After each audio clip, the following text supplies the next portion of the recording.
আজকে ইরানের সাথে যুদ্ধ হচ্ছে। ইরান অবস্থার চাহিদার আলোকে যত কথা বলেন শিয়া সুন্নি দ্বন্দ্ব আপনারা লাগাইতে চান, একমাত্র মুসলিম রাষ্ট্র যেটা ঘাড় উঁচু করে দাঁড়িয়ে দেখিয়ে দিয়েছে অবস্থার চাহিদার আলোকে সকল ধরনের যোগ্যতা আমাদের আছে। আজকে পুরো বিশ্ব, মুসলিম বিশ্ব তার বিরুদ্ধে দাঁড়িয়েছে। আমেরিকাকে সহযোগিতা করছে, ইসরায়েলকে সহযোগিতা করছে। ইরান যখন মিসাইল মারে, পার্শ্ববর্তী রাষ্ট্রগুলো জর্ডান, মুসলিম রাষ্ট্রগুলো এগুলো ঠেকায়। তুমি মুসলমান হয়ে মুসলমানদের বিপক্ষে দাঁড়াবা, আর একদম মুসলিম কখনো সহ্য করতে পারে না। এজন্য ঘাঁটিগুলোকে আক্রমণ করেছে। সৌদি আরব এখন বলেছে আমার আকাশ সীমা আমেরিকাকে ব্যবহার করতে দিব না। পৃথিবীটা হচ্ছে শক্তের বক্ত, নরমের জল। ইরান যদি সম্মান জানাইতো না সৌদি আরবে আক্রমণ করা যাবে না, আক্রমণ করলে এটা হারাম হবে, মুসলিম দেশে আক্রমণ করা যাবে না, তাহলে মুসলিম রাষ্ট্রগুলো আজীবন গাদ্দারি করতো তাদের সাথে। এজন্য প্রথমে মুসলমানদের বেঈমানদের উপর আঘাত করা হয়েছে। এই বেঈমানরা তোমরা সাবধান হয়ে যাও, আমি মিসাইল মারবো। আজকে ইরান, আজকে খামেনি শহীদ হয়েছেন। খামেনি চোখের বালি কেন হয়েছেন? একমাত্র গাজার পক্ষে দাঁড়ানোর কারণে। কোন মুসলমান দাঁড়িয়েছে গাজার পক্ষে? কোন মুসলমান দাঁড়িয়েছে গাজার পক্ষে? দাঁড়ায় নাই। ইরান দাঁড়িয়েছে। ইরান প্রক্সি ওয়ার করেছে। ইরান এতদিন পর্যন্ত প্রত্যেকটা দেশে হুতি দিয়ে, হিজবুল্লাহ দিয়ে, প্রত্যেকটা দিয়ে গাজাকে রক্ষা করার চেষ্টা করেছে। আল্লাহ তাআলা, আল্লাহ রাসূল ভবিষ্যৎবাণী করেছেন। আল্লাহ রাসূল বলেছে কিয়ামতের আলামতের মধ্যে একটা আলামত হচ্ছে খোরাসাইন থেকে কালো পতাকাবাহী একদল বের হবেন, তারা গিয়ে জেরুজালেম রক্ষা করবেন এবং বাইতুল মুকাদ্দাসকে কি করবেন? রক্ষা করে জয়ী করবেন। তার মানে আল্লাহ রাসূলের ভবিষ্যৎবাণী আলোকে বলা হয় তাকে খোরাসাইন হচ্ছে ইরানের একটা প্রদেশের খোরাসাইন। আল্লাহ রাসূলের ভবিষ্যৎবাণী মিথ্যা হবে না, কখনো মিথ্যা হবে না। আপনি যতই কথা বলেন শিয়া সুন্নি দিয়ে, শিয়াদের মধ্যে 11টা ভাগ আছে।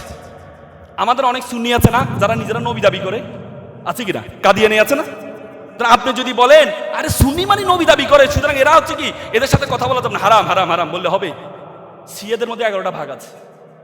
শিয়াদের মধ্যে 11টা, একটা ভাগ আছে খুবই খারাপ, যারা রাসূলকে রাসূল মানে না, মনে করে আলী রাদিয়াল্লাহু তাআলা হচ্ছে সর্বশেষ, নাউজুবিল্লাহ, সর্বশেষ নবী ছিল। কিন্তু তার অনেকগুলো যারা এখন নেতৃত্বে আছে তারা রাসূলকে মানে, তারা কোরআনকে মানে। আর আপনি শিয়া সুন্নির কথা বলে আপনি তাদের মধ্যে বিভেদ তৈরি করার চেষ্টা করছেন, তাদেরকে খারিজ করে দিচ্ছেন। না, আল মুসলিম ইখওয়াত, মুসলমানের ভাই, এটা আমাদের বুঝতে হবে। এজন্য আজকে ইরান যে যোগ্যতা অর্জন করেছে, ইরানের কথা এমন কোন কিতাব নাই যেখানে উল্লেখ নেই। পারস্যের কথা কোরআনে আছে, বাইবেলে আছে, প্রত্যেকটা কিতাবে পারস্যের কথা বলা আছে। পারস্যর এমনি হয় নাই, এমনি গাছ দেখাচ্ছে না। ইরানের যে ভৌগোলিক অবস্থান আল্লাহ তাআলা তাদেরকে দিয়েছে, ইরানকে স্থলপথে জীবনে কেউ আক্রমণ করতে পারবে না। চারপাশে পাহাড়। আমেরিকাকে যেভাবে কেউ আক্রমণ করতে পারবে না তার ভৌগোলিক কারণে, ইরানকেও কেউ আক্রমণ করতে পারবে না। এই জন্য পারছে না। পুরো বিশ্ব এক হয়ে গিয়েছে ইরানের বিপক্ষে, তারপরও পারছে না। ট্রাম্প তো এখন বাঁচার জন্য চাচ্ছে যুদ্ধ থেকে ব্যাক আসার জন্য, কিন্তু ওয়ামাকারুল্লাহ আল্লাহু খায়রুল মাকিরিন, আল্লাহ দেখিয়ে দিয়েছে। সুতরাং আমাদেরকে এখান থেকে শিক্ষা হচ্ছে, আমরা যারা মুসলমান দাবি করি, মনে রাখবেন কোরআন শুধু তেলাওয়াতের নাম নয়। আমাদের একটু আগে একটা আলোচক চমৎকার, আমার খুব ভালো লেগেছে, কোরআন শুধু তেলাওয়াতের নাম নয়। তার মানে যারা বদরের সৈনিক, তারা যে কোনো পরিবেশে, যে কোনো অবস্থায় খাপ খাওয়ার মতো যোগ্যতা বদরের সৈনিকদের আছে। সেই সাহস থেকে আমি কয়েকটা কথা বলবো। প্রথম কথা হচ্ছে, কোরআন নিয়ে আলোচনা করা বা তাকওয়া, রমাদান এবং কোরআন, এই তিনটা নিয়ে আলোচনা করার কোনো যোগ্যতা আমার নেই। আমি মনে করি এখানে যারা বসে আছেন, আমি অনেকের চেহারা আমি চিনি, ওনাদের থেকে যদি আমরা বক্তব্য শুনি, আমার মনে হয় কোরআন, রমাদান এবং তাকওয়া নিয়ে চমৎকার কথা শোনা যাবে। আমি মনে করি আমি student of Quran, holy Quran. Everyday is my school day. প্রতিদিন আমি কোরআনের প্রতিদিন একটু চেষ্টা করছি। আমি একটা স্টুডেন্ট হিসেবে বলছি, আমি কোরআনের, এখানে অনেক বড় বড় স্কলার আছে, ঢাকা বিশ্ববিদ্যালয়ে আমার সামনে শিক্ষকরা আছেন। সুতরাং ওনাদের সামনে কথা বলা, কোরআন নিয়ে কথা বলা, রমাদান নিয়ে কথা বলার সে দুঃসাহস আমি দেখাবো না। আমি যতটুকু জানি কোরআনকে, ততটুকু আমি আপনাদের সাথে একটু শেয়ার করব। দেখেন, এখানে বলা হয়েছে রমাদান, তাকওয়া, কোরআন, এই তিনটা জিনিস। একটা হচ্ছে রমাদান, তাকওয়া, কোরআন, এই তিনটা একটার সাথে একটা রিলেটেড। তাকওয়ার কথা চিন্তা করলে আপনাকে রমাদানের কথা চিন্তা করতে হবে, রমাদানের কথা চিন্তা করলে আপনাকে কোরআনের কথা চিন্তা করতে হবে, আবার কোরআনের কথা চিন্তা করলে আপনাকে তাকওয়ার কথা চিন্তা করতে হবে। কারণ আমরা যখন কোরআন এবং রমাদান দেখেন, এই রমাদান মাস যে মাসটা, আরবি 12টা মাস আছে, এই আরবি 12টা মাসের মধ্যে রমজান মাসের এত গুরুত্ব কেন? রমজান তো অন্য অন্য মাসের মধ্যে একটা মাস, একটা নাম। এই 12টা মাসের মধ্যে একটা মাস, যে মাসে একটা নফল ইবাদত করলে ফরজ ইবাদতের সমান, একটা ফরজ ইবাদত করলে সেটা 70 গুণ থেকে 700 গুণ পর্যন্ত হয়, একটা ভালো কাজ করলে 70 থেকে 700 গুণ পর্যন্ত হয়। তাহলে এটা এমন কি মাস, এই মাসের বিশেষত্বটা কি? সেটা আল্লাহ তাআলা কোরআনে বলছে, শাহরুর রমাদানাল্লাযী উনজিলা ফীহিল কোরআন। This month the Quran was revealed by Almighty towards রাসূল করিম সাল্লাল্লাহু আলাইহি ওয়াসাল্লাম। এটা মাস যে মাসে কোরআন অবতীর্ণ হয়েছে। দেখেন এত পয়গম্বর আছে, বলা হয় যে 1,47,000, অনেকে অনেকভাবে বলে, ব্যাখ্যা বলে, কে বলে 2,20,000 পয়গম্বর আছে। আমাদের রাসূল করিম সাল্লাল্লাহু আলাইহি সাল্লাম কেন লাস্ট এন্ড গ্রেটেস্ট হয়েছে? এত উম্মত আছে, এত উম্মত আছে, তার মধ্যে আমাদেরকে কেন বলা আছে কুনতুম খায়রা উম্মাত? আমাদেরকে বলছে you are the noblest nation, you are the best nation. আমাদেরকে কেন বলা হয়েছে তুমি হচ্ছে সর্বোত্তম জাতি? তার সবচেয়ে বড় মূল কারণ হচ্ছে কোরআন আমাদের উপর অবতীর্ণ হয়েছে। অনলি ওয়ান রিজন, দ্য কোরআন আমাদের উপর অবতীর্ণ হয়েছে। একটি কোরআন একটা মাসকে যখন স্পর্শ করেছে, সাথে সাথে মাসের গুরুত্ব বেড়ে গিয়েছে। একটা কোরআন একটা মানুষকে স্পর্শ করেছে, তার গুরুত্ব বেড়ে গিয়েছে। এই যে কাঠ, আমরা অনেকে কাঠে পাদানি বানাই, পা রাখি, সে কাঠটা দিয়ে যদি একটা রেহাল বানানো হয়, এই রেহালটা তো নিচে পড়ে, আমরা কি নিচে পড়লে আমরা কি ফাদা নিচে ব্যবহার করব? কি করব? চুমু খাবো। কেন? অনলি টাচ অফ হলি কোরআন। কাপড় দিয়ে আমরা অনেক সময় জুতা মুছি, সে কাপড়টাকে যদি কোরআনের গিলাপ বানানো হয়, এই কাপড়টা যদি নিচে পড়ে, তাহলে আমরা কি করি? কি করি? চুমু খাই। কেন? কেন? একমাত্র কারণ হচ্ছে শুধুমাত্র কোরআন তাকে কি করেছে? স্পর্শ করেছে। তার মানে কোরআন স্পর্শ করার কারণে যদি একটা কাপড়ের গুরুত্ব বেড়ে যায়, কোরআন স্পর্শ করার কারণে যদি একটা কাঠের গুরুত্ব বেড়ে যায়, কোরআন স্পর্শ করার কারণে যদি একটা মাসের গুরুত্ব বেড়ে যায়, কোরআন স্পর্শ করার কারণে যদি একটা মানুষের গুরুত্ব বেড়ে যায়, সে কোরআন যদি আমরা ধারণ করে লালন করি, তাহলে আমাদের সম্মান সারা বিশ্বের সেরা সম্মানে পরিণত হবে। এখন কথা হচ্ছে, আমরা সম্মানিত না কেন? আমরা সম্মানিত না কেন? কারণ আমরা ওন করতে পারি না। আমরা মনে করি আমাদের সন্তানদের মধ্যে যে সন্তানটা সবচেয়ে একটু বোকাশোকা, তাকে আমি মাদ্রাসায় পড়াই, তাকে বলি তুমি কোরআনে হাফেজ হও। আর যে ছেলেটা আমার চালাক চতুর, তাকে আমি ইংলিশ মিডিয়ামে পড়াচ্ছি। কারণ আমি মনে করছি, আমার ছেলেও মনে করছে যে সে পরিচয় দিতে চায় না, সে বলে না যে আমি মাদ্রাসার হুজুর, বলে না। সে মনে করে হুজুর শব্দটা খুবই ছোট একটা শব্দ। হয়তো হু ওয়াজ দ্য হুজুর, হু ওয়াজ দ্য ফার্স্ট হুজুর in the history of the world? পৃথিবীর ইতিহাসে প্রথম হুজুর কে ছিলেন? কে ছিলেন? হযরত মুহাম্মদ মুস্তাফা সাল্লাল্লাহু আলাইহি সাল্লাম, যিনি এই মানব জাতির ইতিহাসে সেরা মানব বলা হয়। এটাকে আমরা বলেছি? আমরা বলেছি এটা? মাইকেল এইচ হার্ট, আমেরিকান একজন দার্শনিক, তিনি একটা বই লিখেছেন 100 influential person history of the world. পৃথিবীর ইতিহাসে 100 জন যারা মানব সভ্যতার ইতিহাসে অবদান রেখেছেন, সে অবদানের ক্যাটাগরিজ, যার যত বেশি অবদান তিনি তাকে প্রথমে রেখেছেন। সেই হিসেবে একজন খ্রিস্টান, তিনি আমাদের নবী হযরত মুহাম্মদ মুস্তাফা সাল্লাল্লাহু আলাইহি সাল্লামকে প্রথমে রেখেছেন। আর দ্বিতীয় রেখেছেন কাকে? নিউটন। নিউটনের আপনি যদি কথা চিন্তা করেন, তার 1000 বা 2000 পাবেন, বাণী পাবেন। কিন্তু প্রফেট মুহাম্মদ মুস্তাফা সাল্লাল্লাহু আলাইহি সাল্লাম, ইমাম বুখারী 6 লক্ষ হাদিস বর্ণনা করেছে। এমন ব্যক্তি পৃথিবীর ইতিহাসে কোনো ব্যক্তি নাই, যেই ব্যক্তির একবারে ছোটবেলা থেকে মৃত্যু পর্যন্ত প্রত্যেকটা জিনিস এক একটা হাদিসে পরিণত, প্রত্যেকটা জিনিস এক একটা অনুকরণীয় আদর্শে পরিণত হয়েছে। পৃথিবীতে এমন কোনো মানব আপনি পাবেন না। মাইকেল এইচ হার্ট কি বলেছেন জানেন? রাসূল was the only one person, prophet Muhammad was the only one person he is successful in religious life as well as the secular life. তিনি বলছে প্রফেট মুহাম্মদ একমাত্র ব্যক্তি যিনি সেকুলার লাইফে যেভাবে সফল, ধর্মীয় জীবনেও সেভাবে সফল।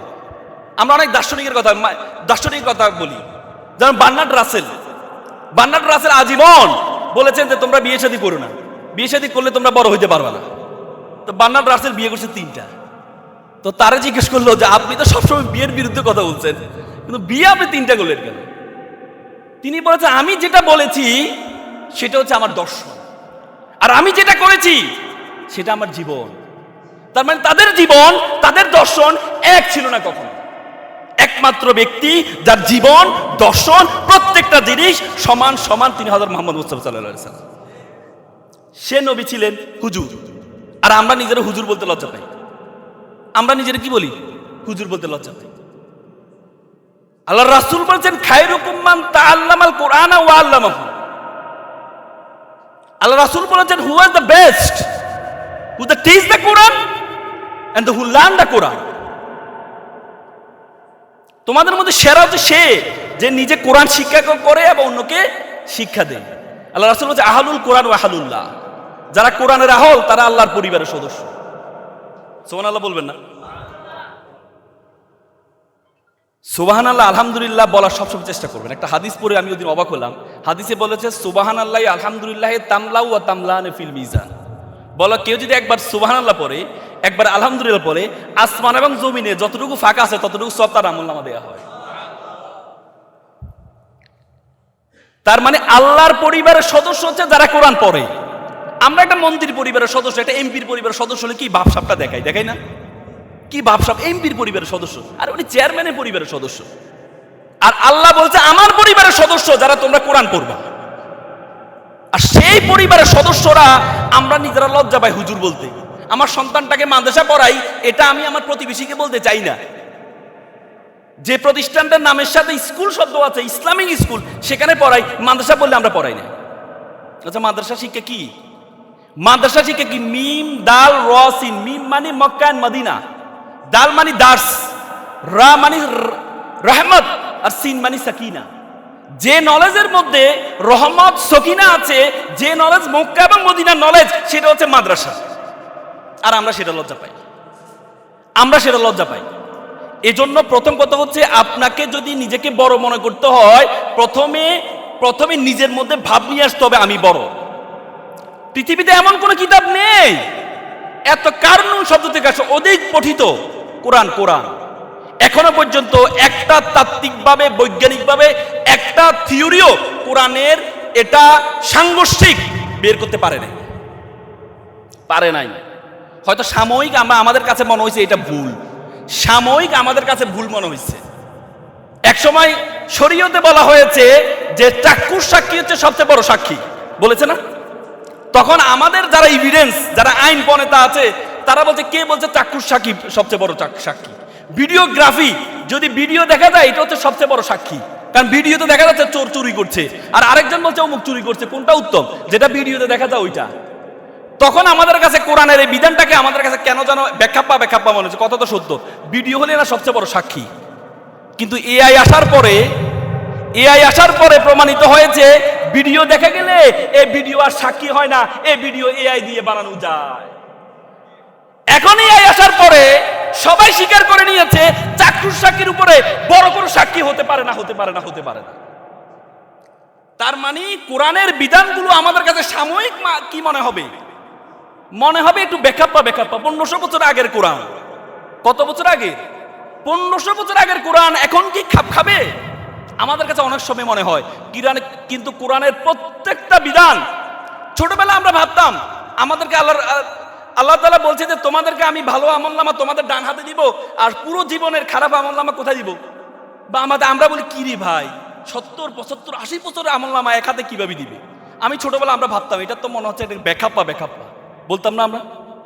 কিন্তু যখন মেমোরি কার্ড আসছে তখন আমরা দেখতে পেলাম একটা ছোট্ট মেমোরি কার্ডের মধ্যে শত শত ঘন্টা রাখা যায়।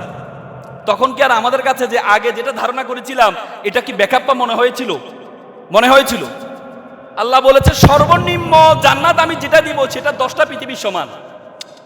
তা আমরা ভাবতাম যে 10টা পৃথিবী, তা আল্লাহর কাছে কত পৃথিবী আছে? বলতাম কিনা কিন্তু এখন আধুনিক বিজ্ঞান প্রমাণিত করেছে কত লক্ষ লক্ষ কোটি পৃথিবী আছে। আমাদের পৃথিবীর আয়তন কত বলুন তো? 52,000 বর্গ কিলোমিটার।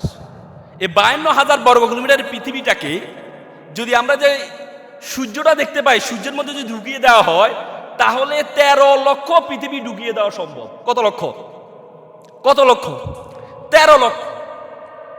সূর্য একটা কি গ্রহ, বলে যে এমন একটা গ্রহ আছে, এটাকে বলে জুয়েস ব্যাটল। সে গ্রহটার মধ্যে যদি সূর্যকে ঢুকিয়ে দেওয়া হয়, 33 কোটি সূর্য ঢুকিয়ে দেওয়া সম্ভব। সুবহানাল্লাহ বলবেন না? তার মানে কত কোটি বিলিয়ন পৃথিবী আল্লাহর কাছে আছে। এটা কি আগে আমাদের কাছে ব্যাখ্যা মনে হয়েছিল না? এখন ব্যাখ্যা মনে হয় না।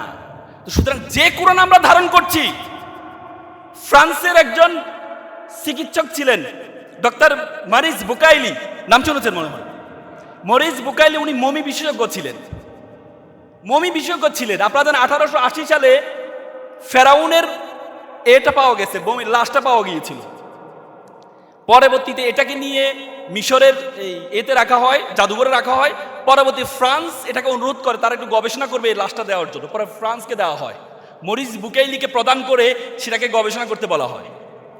মরিস বুকাইলি প্রত্যেকটা কিতাব পড়লেন, দেখেছেন তাওরাত বলেন, বাইবেল বলেন, জাবুর বলেন, ইঞ্জিল বলেন, প্রত্যেকটাতে ফেরাউন যে মারা গিয়েছে এবং কি ডুবে মারা গিয়েছে এটা বলা হয়েছে। কিন্তু ফেরাউনের লাশকে যে অক্ষত রাখা হবে মানুষের জন্য দৃষ্টান্ত, এটা শুধুমাত্র কোরআনে বলা আছে। পরবর্তী উনি দেখেন তার শরীরের মধ্যে লবণ পাওয়া গিয়েছে বেশি, তাহলে বুঝতে পেরেছেন সাগরে ডুবেছে। আমি নীল নদ দেখা সুযোগ হয়েছে, আমি উগান্ডা গিয়েছিলাম কিছুদিন আগে, নীল নদ যেখানে উৎপত্তি স্থল নীল নদের, এবং দেখেছে তার শরীরের মধ্যে অনেকগুলো দাগ, যে দাগগুলো হচ্ছে ঢেউয়ের কারণে হয়। নীল নদের স্রোত বেশি, ঢেউয়ের কারণে তার শরীরের মধ্যে দাগ হয়েছে এবং তাকে অক্ষত রাখা অবস্থায় পাওয়া গিয়েছে। এটা কোথায়? 1500 বছর আগের কোরআন কিভাবে জানতো ফেরাউনের লাশ যে পাওয়া যাবে, তার যে অক্ষত রাখা হবে কিভাবে জানতো? তার মানে it's a miracle, it's the miracle of the world. কোরআনের মতো মিরাকল কোনো গ্রন্থ হতে পারে না। এখনো পর্যন্ত কোরআনের প্রত্যেকটা বিষয় প্রমাণিত হয়েছে। আলিফ লাম মিম, কোরআনের প্রথম আয়াত আমরা সবাই পড়ি না? পড়ি তো। অর্থ কি? আল্লাহ এবং তার রাসূল ভালো জানেন। আচ্ছা, আমাকে একটা এক্সাম্পল দিতে পারবেন, একটা হাদিস দেখাতে পারবেন? আল্লাহ এবং তার রাসূলকে তো আমরা বিশ্বাস করি, কিন্তু কাফেররা তো বিশ্বাস করতো না। কোরআন যখন আসছে কাফেররা ছিল কিনা? কাফেররা কখনো প্রশ্ন করে যে মুহাম্মদ তুমি কি শব্দ ব্যবহার করছো যে শব্দের কোনো অর্থ নাই, এমন কি শব্দ ব্যবহার করো? কোনো হাদিস আছে? নাই, কোনো হাদিস নাই। তার মানে কি তারা আল্লাহ এবং তার রাসূলকে মেনে নিয়েছিল? না। আলিফ লাম মিম তখনকার যুগটা ছিল সাহিত্যের যুগ। সাহিত্যের শ্রেষ্ঠ সাহিত্য ছিল কোরআন। যে সাহিত্যের মধ্যে শুরুতে এমন কিছু শব্দ ব্যবহার করা হয় যে শব্দের মাধ্যমে যিনি সাহিত্যটা তৈরি করেছেন তার মহত্ব, তার বরত্ব প্রমাণ করার জন্য কিছু শব্দ ব্যবহার করা হতো। যেমন আমাদের সনেট, 14 লাইনের সনেট, এই সনেট মাইকেল মধুসূদন দত্ত। সবাই কিন্তু পারে না সনেট তৈরি করতে। যে যিনি সনেট তৈরি করতে পারেন তাকে আমরা শ্রেষ্ঠ কবি বলতাম, যেমন মাইকেল মধুসূদন দত্তকে বলতাম। তেমনি তখনকার কাফেররা অবাক হয়ে গিয়েছেন যে যে শব্দগুলো আমিরুশ শুআরা, যারা কবিদের সম্রাট, তারা এই শব্দগুলো ব্যবহার করে। মুহাম্মদ পড়াশোনা জানে না, মুহাম্মদ কিভাবে এই শব্দগুলো ব্যবহার করবে? তাদের মাথা নষ্ট হয়ে গিয়েছে, কারণ এই শব্দগুলো দ্বারা যিনি সৃষ্টিকর্তা আল্লাহর বরত্ব মহত্বকে প্রমাণ করা হয়েছে সেখানে। এজন্য কোনো প্রশ্ন করা হয় নাই। এখান থেকে শিক্ষা কি? এখানকার শিক্ষা হচ্ছে আমাদেরকে according to demand of situation, অবস্থার চাহিদার আলোকে আমাদেরকে যোগ্য হইতে হবে। তখন ছিল সাহিত্যের যুগ, আল্লাহ কোরআনকে শ্রেষ্ঠ সাহিত্যিক হিসাবে পাঠিয়েছেন। ঈসা আলাইহিস সালামের যুগ ছিল চিকিৎসার যুগ, ঈসা আলাইহিস সালামকে চিকিৎসাবিদ্যা শিক্ষা দিয়ে পাঠিয়েছেন। মুসা আলাইহিস সালামের যুগ ছিল জাদুঘরের যুগ, মুসা আলাইহিস সালামকে জাদুবিদ্যা শিক্ষা দিয়ে পাঠিয়েছেন আল্লাহ তাআলা। তার মানে এখন যারা মুসলমান আছেন, আজকে মুসলমানদের অধঃপতন কারণ হচ্ছে আমরা অবস্থার চাহিদার আলোকে যোগ্যতা অর্জন করতে পারছি না। মুসলিম বিশ্বের জন্য মায়ের খাচ্ছে।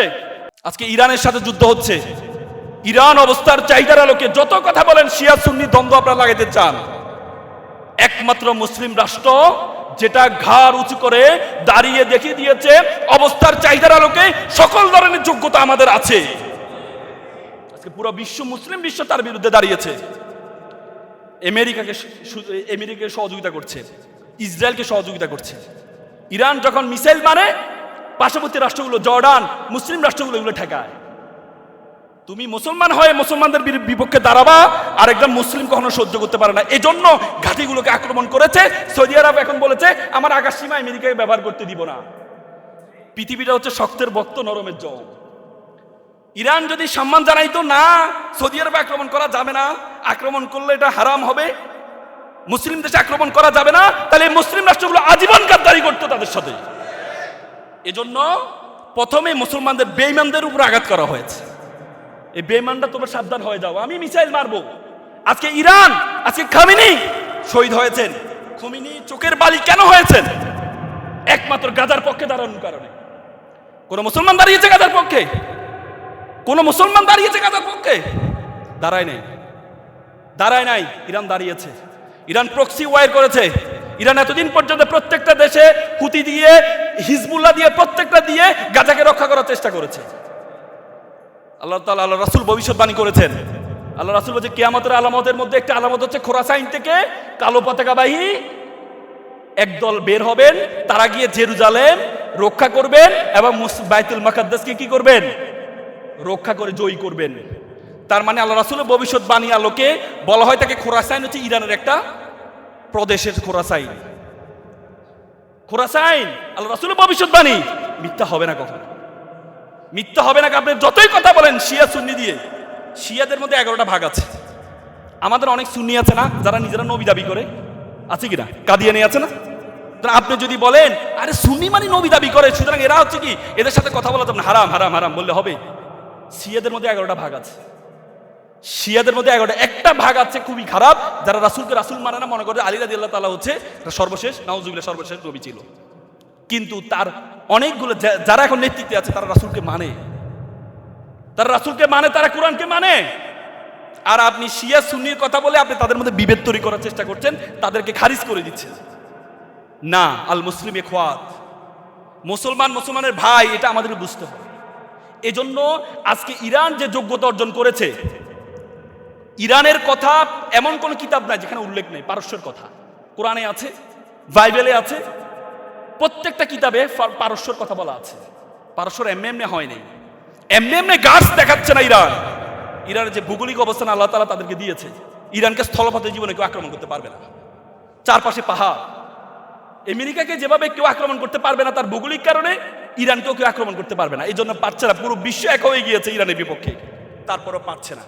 ট্রাম্প তো এখন বাঁচার জন্য চাচ্ছে যুদ্ধ থেকে ব্যাক আসার জন্য, যুদ্ধ থেকে ব্যাক আসা। কিন্তু ওয়ামাকারুল্লাহ আল্লাহু খায়রুল মাকিরিন, আল্লাহ দেখিয়ে দিয়েছে, আল্লাহ দেখিয়ে দিয়েছে।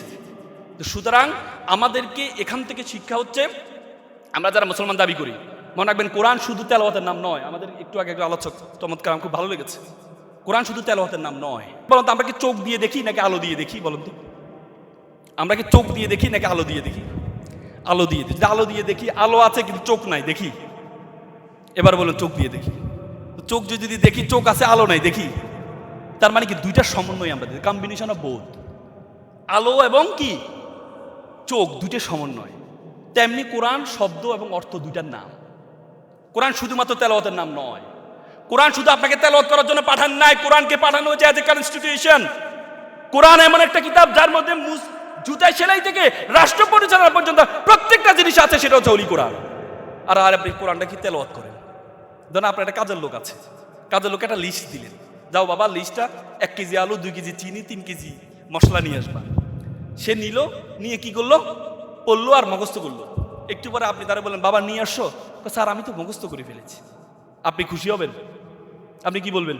বেটা তোকে আমি মুখস্থ করতে বলছি, তোকে আমি বলছি ঠিক আছে তুই পড়, বুঝ, মুখস্থ করলে কর, কিন্তু তারপর কি করতে হবে? কার্যকর নিয়ে আসতে হবে। আর তুই না নিয়ে আসি শুধু মুখস্থ করছো, তোর তো আমি এই জন্য পাঠাইনি। আপনি চাকরি রাখবেন? সুতরাং কোরআনটা হচ্ছে এমন, কোরআন হচ্ছে গাইডলাইন। আপনাকে প্রথমে পড়তে হবে, বুঝতে হবে, তারপর কার্যকর করতে হবে, কার্যকর করতে হবে। সুতরাং কোরআনের শিক্ষা যদি আমাদের মধ্যে না থাকে, কোরআনের শিক্ষা যদি আমাদের মধ্যে না থাকে, কার্যকরী শিক্ষা বলা হয় থাকে। একটা ধরেন কেউ জীবনে ডাব খায়নি, আপনি তাকে বলেছেন এ ডাব খাবে, বলছে ডাব কেমন করে? ডাবটা চমৎকার, খাইলে তোমার পুরো প্রশান্তি লাভ করবে। সে হঠাৎ করে একটা ডাব পেল, ডাব পাওয়ার পর সে ডাবটা কামড়ানো শুরু করলো। কি রে ভাই, ডাব বললা যে কি প্রশান্তি, না আমার দাঁতটা সব ভেঙে যাচ্ছে, প্রশান্তি কই? তার কারণ মজা পাচ্ছে না কেন? কারণ সে তো ডাবের চামড়া খাওয়া শুরু করছে। ডাব তো চামড়ার নাম নয়, ডাবতে ভিতরে যে পানিটা আছে সেই পানিটার নাম কোরআন। আপনি বলছেন কোরআন অসাধারণ, কোরআন পরে কাফেররা কোরআন শুনতো আর কান্না করতো, ইমান গ্রহণ করতো, ইসলাম গ্রহণ করতো। আর সেই কোরআন আমরা এখন মজা পাই না। কারণ কি? আমরা ডাব খাওয়ার ডাবের যে ছোলাটা আছে সেটা খাওয়া শুরু করছি, ভিতর অংশটা খাচ্ছি, এই জন্য মজা পাই না। বিশ্বাস করেন, বিলিভ অর নট, কোরআনের প্রত্যেকটা আয়াত নিয়ে পড়েন, প্রত্যেকটা আয়াত নিয়ে পড়েন, মাথা নষ্ট হয়ে যাবে। প্রত্যেকটা একটা মিরাকেল। প্রথম সূরা দিয়েছেন বাকারা, শেষ সূরা দিয়েছেন নাস। তুমি গরু কোরআন ছাড়া, তুমি পুরো কোরআন পড়বা, তুমি মানুষে পরিণত হবা। প্রত্যেকটা জিনিস মিরাকেল, প্রত্যেকটা জিনিস। শুধু চিন্তা করেন। আমি আর কথা বাড়াবো না, আমার আরো একটা প্রোগ্রাম আছে। আমি আসলে প্রথমে ক্ষমা চেয়ে নিচ্ছি, আমি স্কেডিউল বিপর্যয় করেছি, কারণ আর একটা প্রোগ্রাম থাকে, আমাকে চলে যেতে হবে। আমি জাস্ট খুব ভালো লেগেছে তারবিয়াত কোরআন ট্রাস্ট, তাদের যে কার্যক্রম আমাকে খুব মুগ্ধ করেছে। আমি ওনাদের, আমার চেম্বারে ওনারা বইটুগুলো পাঠিয়েছেন, ওনাদের কার্যক্রমগুলো আমি দেখেছি, আমাকে খুব চমৎকৃত হয়েছি। আমি মনে করি আল্লাহ তাআলা বলেছে উখরিজাতিল নাস, আমাদেরকে বলেছে তোমাদেরকে আমি পাঠিয়েছি মানুষের কল্যাণ করার জন্য। আপনি আমিত্ব দিয়ে পৃথিবী হবে না, অন্যের জন্য কাজ করতে হবে। আপনাকে আমাকে আল্লাহ তাআলা পাঠিয়েছে উখরিজাতিল নাস, মানুষের কল্যাণ করার জন্য, অন্যের কল্যাণ করার জন্য। তো সুতরাং ওনারা যে কল্যাণ করছে, এবং আমার কাছে সবচেয়ে ভালো লেগেছে ওনার মক্তব হচ্ছে আমাদের একসময় একটা ঐতিহ্য ছিল। বাংলাদেশের মক্তব হচ্ছে কি, একটা ঐতিহ্য ছিল, কিন্তু বিভিন্ন আগ্রাসনের কারণে মক্তবকে উঠিয়ে দেওয়া হয়েছে। আগে আমরা ছোটবেলায় সালাম, এখন বলে যে মুরব্বীরা বাচ্চারা সালাম দেয় না, সালাম দিবে কেমনে? আমরা মক্তবে শিখছি, ছোটবেলা আমরা মক্তবে বড় করে সালাম দিতাম আসসালামু আলাইকুম করে, বড়দেরকে সালাম দিতাম, আমাদেরকে মক্তবে শিখাইতো। আর এখন মুক্ত ব্যবস্থা নাই, এই জন্য ছোটরা বড়দেরকে সালাম দেয় না। আজকে আমাদের স্কুলগুলা, আমরা সকালবেলা যেতাম, স্কুলে যেতাম 9টা 10টা বাজে, আর এখন স্কুলগুলো শুরু হয় মুক্তবের টাইমে। এটা একটা ষড়যন্ত্র, এটা একটা ষড়যন্ত্র। ব্রাকের প্রায় 30,000 স্কুল আছে, সব সকাল শুরু করে তারা। তারা চায় যে শুরুতে যে নলেজটা আছে, কোরআনিক নলেজটা যেন মানুষ না গ্রহণ করে। তারা এটা চায়, সবাই এটা চাচ্ছে।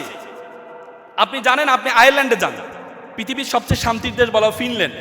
ফিনল্যান্ডের যে প্রাথমিক শিক্ষা ব্যবস্থা, এই শিক্ষা ব্যবস্থায় প্রাথমিক শিক্ষা ব্যবস্থাটাকে পরিচালনা করে ক্যাথলিক চার্চ থেকে পরিচালনা করা হয়। এবং তাদের যে প্রাথমিক শিক্ষক নিয়োগের পরীক্ষায় একটা সার্টিফিকেট লাগে, CRS, certificate of religious studies. মানে প্রাথমিক শিক্ষক নিয়োগ হইতে হলে তাকে যদি ধর্মীয় জ্ঞান না থাকে, সার্টিফিকেট না থাকে, তাহলে শিক্ষক হিসেবে নিয়োগ দেয় না।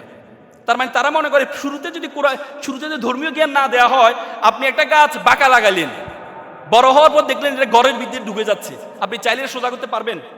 কেন? কারণ আপনি তো শুরুতে তাকে বাঁকা লাগাইছেন। আজকে আমরা বলি বাচ্চারা আমাদেরকে সালাম দেয় না, বাচ্চারা এখন বেয়াদব হয়ে গেছে। কেন বেয়াদব হয়েছে? কারণ তাদেরকে আমরা ধর্মীয় জ্ঞান দিচ্ছি না, শুরুতে বাঁকা লাগাচ্ছি, এরপরে বড় হওয়ার পর সোজা করার চেষ্টা করছি, এই তো সোজা হবে না। এই জন্য মক্তবগুলোকে আবার চালু করতে হবে। আমাদের বাংলাদেশে 90,000 কি আছে, গ্রাম আছে। বলা হয় তাকে 90,000 গ্রামে 3 লক্ষ মসজিদ আছে। তার মানে প্রত্যেকটা গ্রামে 4টা করে মসজিদ আছে। প্রত্যেকটা মসজিদ যদি মক্তব চালু হয়, তাহলে এমন কোন ছাত্র কোরআনের নলেজের বাহিরে যাবে না।